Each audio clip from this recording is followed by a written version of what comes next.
పాసం యాదగిరి గారితో. ఆయన వల్లే, ఆయన మాటల్లోనే వచ్చింది మాకు దామోదరం సంజీవయ్య గారి గురించి. దామోదరం సంజీవయ్య గారి గురించి మొదట దళిత ముఖ్యమంత్రి ఉమ్మడి ఆంధ్రప్రదేశ్, ఆయన గురించి మాట్లాడింది పాసం యాదగిరి గారి మాటల్లో మేము వస్తే దాని గురించి మాట్లాడాం. అలాంటి నేను గౌరవం చూపించే వ్యక్తి కూడా నన్ను తిడతా ఉంటే చాలా బాధ అనిపిస్తుంది. ఎటుపోతాం మేము? దేశం విడిచి పారిపోలేం కదా. నా నేల విడిచి ఈ నది, గోదావరి నది, కృష్ణా నది ఈ నేలను విడిచి పారిపోద్దా? పవన్ కళ్యాణ్ ఈ నేల విడిచి పారిపోతాడా? ఎక్కడికి పారిపోతాం మేము? ఎక్కడికి పారిపోం. ప్రజల మధ్య వైషమ్యాలు పెట్టకండి. తప్పు చేసిన నాయకులను చీల్చి చెండాడిన సంతోషం నేను కూడా మీతో గొంతు కలుగుతా. అంతేగాని కూర్చోబెట్టి కష్టపడి ఉద్యోగం కోసం, ఉపాధి కోసం వచ్చిన వాళ్ళకి దయచేసి భయపెట్టకండి. మేము ట్యాక్సులు కడతాం, దేశాన్ని ప్రేమిస్తాం, సమాజానికి అవసరమైతే మేము నిలబడతాం, ఎక్కడికి పారిపోలా. అలాంటిది కూర్చోబెట్టి బెదిరిస్తూ ఉంటే ఎంతకాలం బెదురుతాం? మీరు భయపెట్టే కొద్దీ గుండె గట్టిపడద్దు తప్ప భయపడదు, గుర్తుపెట్టుకోండి.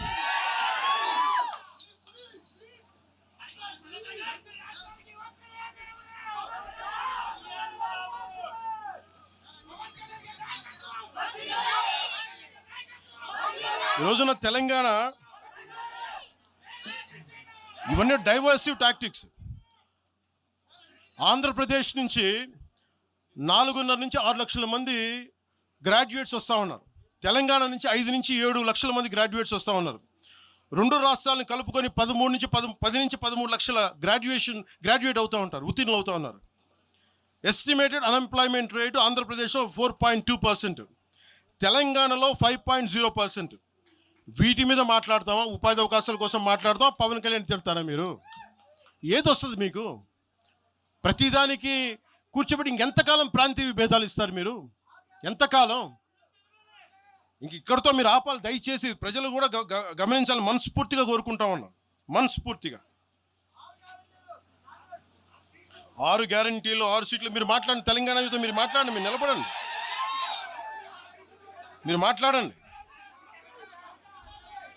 జనసేన పార్టీ 7 సిద్ధాంతాలు పుస్తకాల్లో చదివి వీటన్నిటికంటే కూడా తెలంగాణ నేల నేర్పించిన విలువలు ఇవి.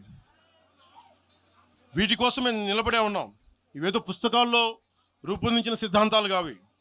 తెలంగాణలో మేము చూసిన సామాజిక వాస్తవాల నుంచి పుట్టిన సిద్ధాంతాలు ఇవి. ఉస్మానియాలో 2009లో ఆ రోజు గద్దరన్న పక్కనే ఉన్నాడు. ఆ రోజు ఇట్లాగే ఇబ్బంది కలిగిస్తూ ఉంటే ఒకటే అన్నాడు గద్దరన్న, అరే తమ్మి నువ్వు మాట్లాడరా, ఎవరు వస్తారు నేను చూసుకుంటానని చెప్పి. ఒకటే చెప్తా ఉన్నాను, ప్రాంతీయ తెలంగాణ ఆవిర్భావాన్ని, తెలంగాణ రాష్ట్ర ప్రయోజనాల్ని, తెలంగాణ రాష్ట్రాన్ని ఏ రోజు కూడా జనసేన అగౌరవపరచలేదు, గుండెల్లో పెట్టుకుంటుంది జనసేన. అలాగే ప్రాంతీయతను మేము గౌరవిస్తాం. అదే ప్రాంతీయత పేరుతోటి జాతీయవాదాన్ని బలహీనపరిస్తే జనసేన ఎప్పటికీ అంగీకరించదు. మేము దానికోసం కొట్లాడతాం, నిలబడతాం. ఇది మీరు ఇలా మాట్లాడితే రేపు పొద్దున ఎక్కడ దాకా పోతాయంటే,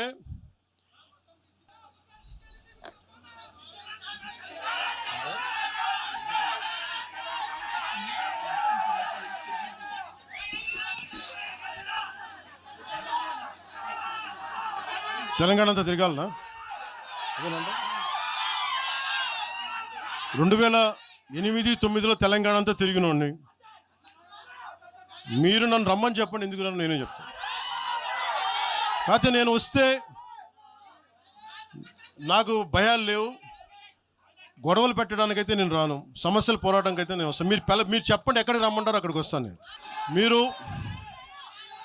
ఈ రోజున తెలంగాణకు సంబంధించి ఈ నాయకులు మాట్లాడే విధానంగా చూస్తే ఆంధ్రప్రదేశ్లో ఉన్న తెలంగాణ ఐఏఎస్లు కానీ, ఐపీఎస్లు కానీ, ప్రజలు కానీ, తాడేపల్లిగూడెంలో ఈ మధ్యన తెలంగాణ డ్రైవర్లు పాపం ఇబ్బంది పడతా ఉంటే జనసేన ఎమ్మెల్యేనే కూర్చోబెట్టి అందరికీ ఆదుకున్నారు ఆయన.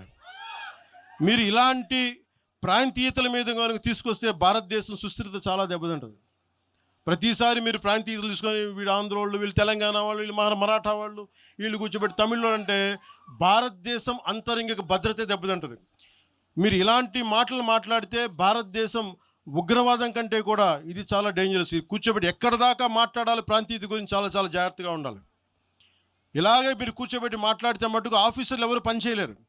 ఇక్కడున్న జర్నలిస్టులు అడగండి, ఒక్కొక్కళ్ళు ఏ ప్రాంతాల నుంచి వచ్చారు, ఎంతమంది ఆంధ్ర వాళ్ళు, ఎంతమంది తెలుగు వాళ్ళు, ఎంతమంది పత్రికాధిపతులు ఆంధ్ర వాళ్ళు, ఎంతమంది పత్రికాధిపతులు తెలంగాణ వాళ్ళు, ఎంతమంది పత్రికాధిపతులు వేరే రాష్ట్రాల నుంచి వచ్చారు, మీరు మాట్లాడిన ఒకసారి. ఇలా మాట్లాడాలంటే ప్రతిదీ మాట్లాడతాం, కానీ ఇటలతో దేశం ఎంతకాలం భయపడతారు, ఎంతకాలం ఎంతకాలంతో విభజిస్తారు మీరు? తెలంగాణను వ్యతిరేకించింది ఎవరు? సిపిఎం వ్యతిరేకించింది. సిపిఎం గురించి మీరు ఎందుకు మాట్లాడరు? ఎంఐఎం వ్యతిరేకించిన తెలంగాణ విభజన, వాళ్ళు ఎందుకు మాట్లాడరు? నోరు తెరవని జనసేన గురించి మీరు టార్గెట్ చేస్తారు, మేము భయపడతామన్నా? నేను పార్టీ పెట్టాను అంటే చచ్చిపోవడానికి సిద్ధపడే పార్టీ పెట్టాం. ఒక కాంగ్రెస్ నాయకుడు ఐ లవ్ పాకిస్తాన్ డిబేట్లో మాట్లాడే ఒక కాంగ్రెస్ నాయకుడు ఈరోజు మీడియా ముందుకు తీసుకొచ్చి పవన్ కళ్యాణ్ ప్రెస్ మీట్ పెడితే పీస్ అండ్ హార్మనీ దెబ్బతింటుందని కామెంట్ చేస్తూ ఉన్నారు. మనల్ని ఎవరు ఆపేది? అంటే వీళ్ళందరికీ ఐ లవ్ పాకిస్తాన్ అంటే వీళ్ళకి అసలు లోపటి నుంచి మొత్తం కదులుతూ ఉంటాయి అందరికీ. అంటే ప్రెస్ మీట్ పెడితే పీస్ అండ్ హార్మనీ, మీరు ఐ లవ్ పాకిస్తాన్ అంటే it's okay. When I want do press addressing, then it's an issue for you, law and order issue. అది పెహల్గామ్లో ఇంతమంది ఉగ్రవాదులు చంపేస్తే ఈ సోకాల్ కాంగ్రెస్ నాయకుడు ఎందుకయ్యా మాట్లాడలా? ఎందుకు మీరు నోరు మెదపలా? ఇప్పుడు కూర్చోబెట్టి మీకు ఐ లవ్ పాకిస్తాన్ వస్తుందా? మీకు ఆంధ్రాని ద్వేషించండి, ఆంధ్రావాణి ద్వేషించండి, జనసేనని ద్వేషించండి, అక్కడెక్కడో దూరంగా బాంబులు పెట్టే పాకిస్తాన్ కూడా మీరు ప్రేమించండి. అది కాంగ్రెస్ నాయకులు చేసేదా? ఎక్కడ మాట్లాడతారు? ఎక్కడ ఆపుతారు? ఇది విభజన స్టార్ట్ అయితే ఒకసారి మెంటల్గా స్టార్ట్ అయితే ఎక్కడ ఆగుద్ది? ఇది ఎట్టుపోద్ది? తిరిగి గడియల పాలన పట్టుకొస్తారా మళ్ళీ మీరు? తిరిగి దొర మీ కాలు ముక్తాను దొర అని చెప్పాలా? మళ్ళీ అలాంటి పాలన పట్టుకొస్తారా మీరు? ఒక్కసారి ఇక్కడ ఆంధ్ర పవన్ కళ్యాణ్ ఇవన్నీ జనసేనని కాదు, ఒకసారి భయపెట్టడం నాలాంటి వాడినే భయపెడితే, నాలాంటి తోటలోకి వస్తే ప్రతి ఒక్కరి ఇంటి లోపలికి దూరుతారు. ఇది అందుకు ఆపుతున్నా నేను, అందుకు ఆపుతున్నా. నా మీద దాడి చేస్తే నాకు భయాలు లేవు, కానీ పవన్ కళ్యాణ్ అనేవాడిని చూపించి ఇదే రాజశేఖర రెడ్డి గారు ఇలాగే రెచ్చగొట్టారు. నేను పాలిటిక్స్కి వచ్చేవాడిని కాదు. నేను ఇదే వైఎస్ రాజశేఖర రెడ్డి గారు 2005లోనో 2006లోనో బాలు సినిమా అయిపోయిన తర్వాత నాకు అపెండిక్స్ ఆపరేషన్ జరుగుతూ ఉంటే ఓ హాస్పిటల్ అపెండిక్స్ ఆపరేషన్ నేను కూర్చొని ఉంటే ఒక ఉన్నతాధికారి వచ్చాడు, ఒక పోలీస్ అధికారి నా కాడికి, ఉమ్మడి ఆంధ్రప్రదేశ్లో సంబంధించిన ఒక పోలీస్ అధికారి. అప్పుడు చెప్పాడు, మీరు పాలిటిక్స్కి వస్తారా? అంటే నేను ఎందుకు వస్తాను సార్ అన్న. మీ అన్నగారు వస్తారంటే లేదు సార్ నాకు తెలియదు అన్న. లేదు, మీ మీద బద్నాం చేయడానికి ప్రయత్నం చేస్తున్నారు, మిమ్మల్ని మీ మీద ఏమో అటాకులు చేస్తారు. ఏం అటాక్ చేస్తారు? మీ మీద కేసులు పెడతారు, దేనికన్నా? ఒకవేళ మీరు రాజకీయాల్లోకి వస్తారేమో. అప్పుడు దాకా నేను నిర్ణయించుకోలేదు, నేను నమ్మలేదు. నేను అందరిలాగే సగటు మన మల్లికార్జున్ లాగా, చుంచుపేటలో మల్లికార్జున నేను అమాయకుని నమ్మా అలాంటి ఎందుకు చేస్తారని. కానీ 2 సంవత్సరాల తర్వాత చాలా పకడ్బందీగా ఆ అధికారి ఏం చెప్పాడు అదే చేశారు. ఈరోజు బెదిరించే వాళ్ళకి చెప్తా ఉన్నా, రాజశేఖర రెడ్డి గారి బతుకున్నప్పుడు తెరవని గొంతంతా, లెగవని గొంతంతా ఇప్పుడు లెగుస్తూ ఉంది. చెప్తున్నా, ఆ రోజు నేను గొంతు లేపాను, గుర్తుపెట్టుకోండి. చంపేస్తాం, రోడ్ల మీదకి వస్తే బెదిరిస్తాం అని చెప్పే నాయకుడు ఉన్నప్పుడు ఎదుర్కొన్నాం మేము. తుపాకీ ఇచ్చి వదిలేనంటే ప్రాణాలను వదిలేసి వచ్చాను రాజకీయాలు, గుర్తుపెట్టుకోండి.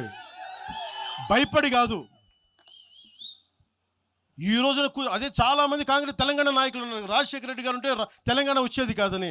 అలాంటి తెలంగాణ కోసం, ప్రేమ కోసం మేము ఆ రోజు పోరాటం చేశాం. భీమరావు బాడ ఎవరిది? అక్కడ ఆంధ్ర వాళ్ళు ఉంటారు భీమరావు బాడలో.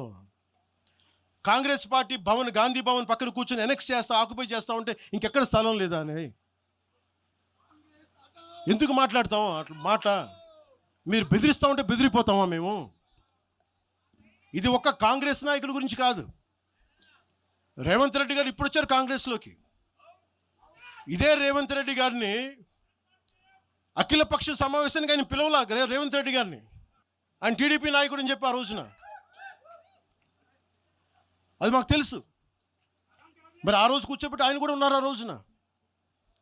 ఎవరు ఎటు అవుతారు ఏం తెలుసు మనకి? అసలు ఆ రోజు ఆయన జైల్లో పెట్టారు, ఇబ్బందులు పడ్డారు. అలాంటి ఆయన ముఖ్యమంత్రి అయ్యాడు.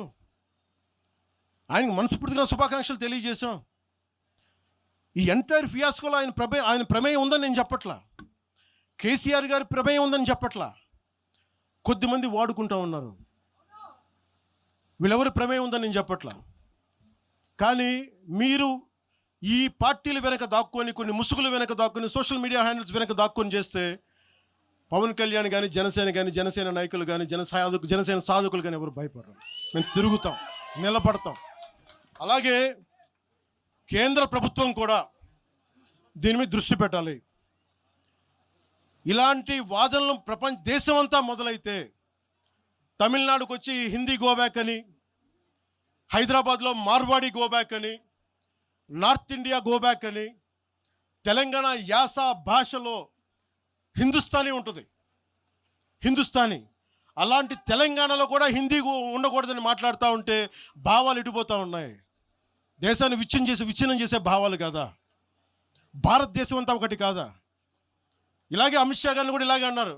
బెంగాల్కి వస్తే తరిమేస్తాం అని చెప్పారు టీఎంసీ నాయకులు మాట్లాడేది వేరు, ప్రజలు మాట్లాడేది వేరు. టీఎంసీ నాయకులు మాట్లాడితే ప్రజలు వాళ్ళని తగిలేశారు. రోజు ఇలా మాట్లాడితే రేపు పొద్దున ఇలాంటి వదిలేస్తే ఏమవుతాయంటే వందే మాత్రం పాడనని చెప్తారు, జనగణమన పాడనని చెప్తారు. ఎందుకంటే ఇది బెంగాలీలో ఉంది, మేము పాడమంటారు. ఇలాగే వదిలేస్తే ఒకసారి ఈ ప్రాంతీయత అనే భావం కనుక ఎక్కువైపోయి జాతీయ సమగ్రతకి విభేదం కలిగితే వన్ డే దిల్ సే we don't like to sing Vande మాత్రం. One day they might say we don't like to sing Janaganamana because of this kind of mindset. This has to be addressed. This has to be corrected. ఇట్లాగే మాట్లాడారు. మీకేం పని అని అమిత్ షా గారి గురించి మాట్లాడిన చదివి చెప్పా. జనగణమన మేము పాడతాం, మేము వందే మాత్రం మాట్లాడతాం. మేము బెంగాలీ అనుకోలే, మా భాష అనుకున్నాం, అది మా భారతదేశ భాష అనుకున్నాం. అలాంటిది తెలంగాణని ఇంకెంత గుండెల్లో పెట్టుకుంటాం, తెలంగాణ ఎంత లోపట్టుకుంటుంది, తెలంగాణ కోసం ఎంత చచ్చిపోతాం. నేను ఆంధ్రప్రదేశ్కి దృష్టి సారిస్తుంది ఒకటే, తెలంగాణకి యువత వలసలు తగ్గాలంటే ఆంధ్రప్రదేశ్లో యువతకు ఉద్యోగాలు అక్కడ రావాలి, తెలంగాణ యువతకి ఇక్కడ ఉద్యోగాలు. దానికోసం మా ప్రయత్నం. వలసలు ఆగాలి ఖచ్చితంగా. మీరు అనుకున్న నేను తెలుసా, మొత్తం అందరూ ఉన్న 100 ఉద్యోగాలకి 10,000 మంది కొట్టుకుంటే కనీసం దాంట్లో మొత్తం 10,000 మంది తెలంగాణ వాళ్ళు కావాలని నేను కోరుకుంటా ఉంటా. దానికోసం మా ప్రయత్నం.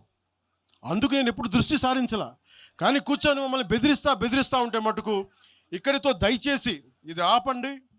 లేదా కూర్చోబెట్టి ప్రజలు కోరుకున్నప్పుడు, మా నాయకులు కోరుకున్నప్పుడు ఖచ్చితంగా తెలంగాణలో అవసరమైన ప్రతి చోట తిరుగుతాం. దానికి భయపడమని తెలియజేసుకుంటున్నాం.